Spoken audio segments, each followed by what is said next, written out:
السلام علیکم ورحمۃ اللہ وبرکاتہ۔ امید ہے آپ سب حضرات خیریت سے ہوں گے۔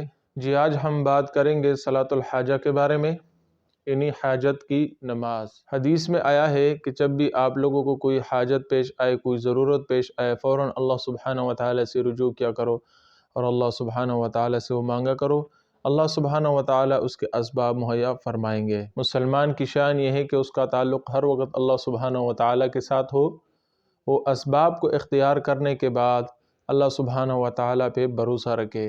تو جب بھی انسان کو کوئی ضرورت، کوئی حاجت پیش ہو تو اس کے بعد اس کو چاہیے کہ وہ 2 رکعت صلاۃ الحاجہ پڑھے۔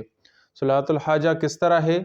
وہ اس طرح ہے کہ بندہ سب سے پہلے نیت کرے کہ میں 2 رکعت صلاۃ حاجت کی نفل پڑھ رہا ہوں۔ منہ سے نیت کہنا الفاظ میں کوئی ضروری نہیں ہے، آپ دل میں بھی نیت کر سکتے ہیں۔ اس کے بعد بندہ 2 رکعت نفل پڑھے۔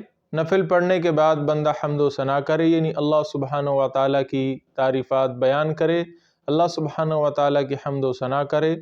اللہ اکبر، سبحان اللہ، الحمدللہ، الرحمن الرحیم، جتنے بھی اللہ سبحانہ و تعالیٰ کے پیارے پیارے نام ہے اس کو اللہ سبحانہ و تعالیٰ کی طرف مخاطب ہو کے لے۔ اس کے بعد درود شریف پڑھ لے، اور درود شریف کے بعد صلاۃ الحاجہ کی جو دعا مروی ہے وہ پڑھ لے۔ صلاۃ الحاجہ کی دعا یہ ہے: لا الہ الا اللہ الحلیم الکریم، سبحان اللہ رب العرش العظیم، الحمد للہ رب العالمین، اسألک موجبات رحمتک وعزائم مغفرتک والغنیمۃ من کل بر والسلامۃ من کل اثم، لا تدع لی ذنبا الا غفرتہ ولا ہما الا فرجتہ ولا حاجۃ ہی لک رضا الا قضیتہ یا ارحم الراحمین۔